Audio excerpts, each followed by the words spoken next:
نہیں کرتے کہ بیوی کو ہم جائیں گے سلام کرنے ہیں؟ نہیں کرتے۔ تو اللہ تعالیٰ نے حکم دیا، ہم نے قرآن کو یہاں چھوڑ دیا۔ اب قرآن کو جب چھوڑ دیا ہی ہم نے، ہر سطح پر چھوڑ دیا، صرف مردے کو ٹھیل ٹھال کے جنت میں بھیجوانے کے لیے پڑھنے کا کام ہم کرتے ہیں ثواب پہنچانے کے لیے، عمل نہیں کرتے۔ تو قرآن کریم کو لوگوں ہم نے چھوڑ دیا۔ اللہ نے کہا کہ قیامت میں یہی معاملہ پکڑا جائے گا اور یہی معاملہ آپ کی پریشانی کا سبب ہے۔ اب پریشانی کا سبب کیوں ہے؟ اللہ کو چھوڑا، قرآن کو چھوڑا، رسول کے احکام کو چھوڑا۔ اللہ کہتے ہیں کہ سنو، اگر تم ہمارے احکام کو مانو گے، قرآن کو مانو گے، تو دنیا کی ساری تدبیریں تمہارے خلاف جو ہوں گی وہ تمہارا کچھ نہیں بگاڑ سکتی۔ اللہ نے کہا وَمَكَرُوا مَكَرًا كُبَّارًا، یہ جو اسلام مخالف لوگ ہیں یہ بڑی بڑی تدبیریں کرتے ہیں، اور اللہ کہتے ہیں وَمَكَرُوا وَمَكَرَ اللَّهُ وَاللَّهُ خَيْرُ الْمَاكِرِينَ، تدبیریں مسلمانوں کو مٹانے کی وہ بھی کر رہے ہیں اور تدبیر بچانے کی اللہ بھی کرتا ہے، اور اللہ اچھی تدبیر کرنے والا ہے۔ اور قرآن میں کہا اللہ نے، اور آپ کی سمجھ میں نہ آوے تو دو تین مثال دے دیتا ہوں جلدی جلدی۔ حضرت ابراہیم کو آگ میں ڈال دیا گیا، آپ سب کو معلوم ہے، ڈالا نا، کوئی ایرو غیرو ڈالا تھا، وہ بھی اپنے وقت کا حاکم تھا، اس کے ساتھ قوت تھی، اس کے پاس پیسے تھے، اس کے پاس حکومت تھی، نمرود۔ تو تدبیر اس نے کی کہ ابراہیم کو آج مار ڈالنا ہے، جلا کر کے مار ڈالنا ہے، لیکن اللہ نے تدبیر کی تو آپ جانتے ہیں کہ حضرت ابراہیم اس آگ سے صحیح سلامت نکل آئے۔ اللہ نے تدبیر کی یا نارو کونی بردوں وسلام علی ابراہیم، یا آگ تو ٹھنڈی ہو جا ابراہیم پر، ایسی ٹھنڈی جو قلفی نہ جما دے، ایسی ٹھنڈی جو سلامتی والی ہو، آرام پہنچانے والی۔ آپ جانتے ہیں حضرت موسیٰ کی پیدائش کے وقت فرعون نے اعلان کیا کہ جو لڑکا پیدا ہوگا سب کو قتل کر دو۔ قرآن نے نقل کیا وَيُذَبِّحُونَ أَبْنَاءَهُمْ وَيَسْتَحْيُونَ نِسَاءَهُمْ، وہ ان کے بچوں کو ذبح کر دیتے تھے اور عورتوں کی آبرو ریزی کرتے تھے۔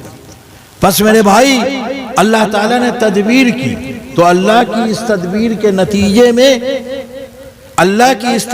نتیجے میں موسیٰ علیہ السلام پیدا بھی ہو گئے، اور اللہ چاہتے تو 2-4-10 سال بعد پیدا کرتے، کیا ابھی بڑا ہنگامہ ہے، ابھی نہ پیدا کریں، لیکن اللہ نے کہا کہ نہیں، ہم دکھاتے ہیں تم کو ہماری تدبیر کیسی ہوتی ہے۔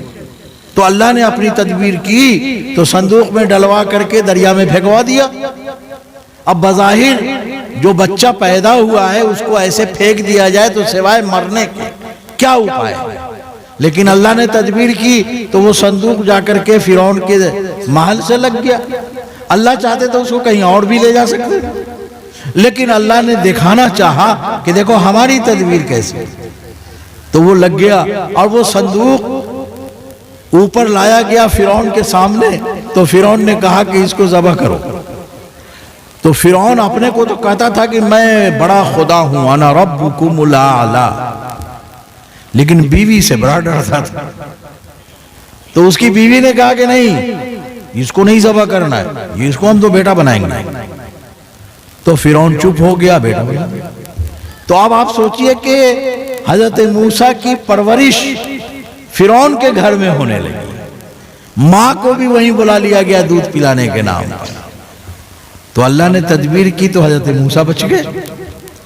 اللہ نے تدبیر کی تو جادوگروں کے سارے کرشمے وہ دھڑے کے دھڑے رہ گئے، حضرت موسیٰ کی ایک لاٹھی سب کو نگل گئی۔ قرآن میں ذکر کیا اللہ تعالیٰ نے کہ یہ معاملہ ہوا۔ فرعون غصہ کر کے کہا کہ لَأُصَلِّبَنَّكُمْ فِي جُذُوعِ النَّخْلِ، ہم سب کو کھجور پر ٹانگ دیں گے، سولی دے دیں گے۔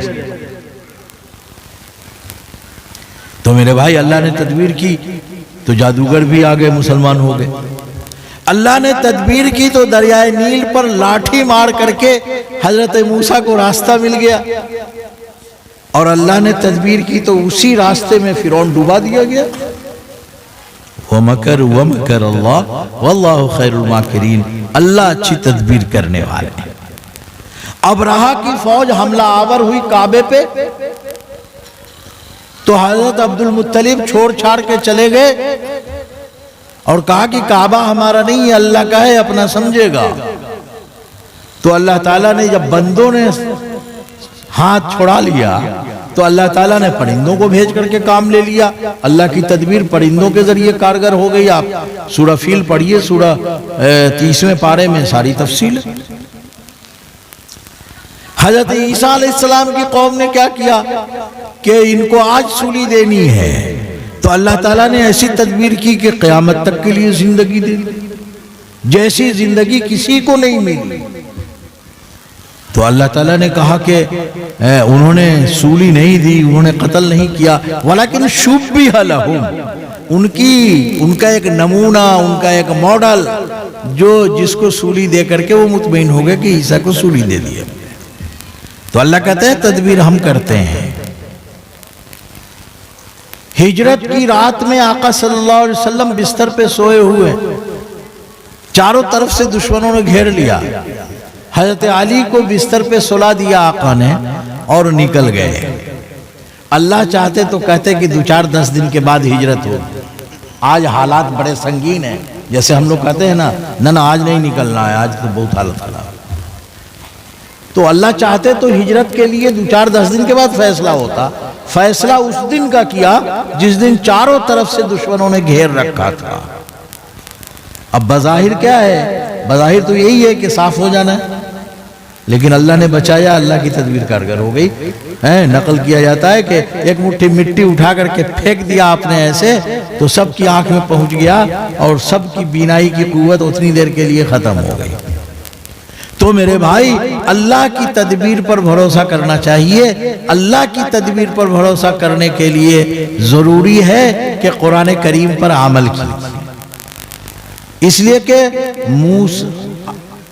حضرت ابراہیم پر آگ ٹھنڈی ہوئی، حضرت موسیٰ پر اللہ کی تدبیر کارگر ہو گئی، کعبہ کے سلسلے میں اللہ کی تدبیر کارگر ہو گئی، آقا صلی اللہ علیہ وسلم کے حوالے سے کارگر ہو گئی.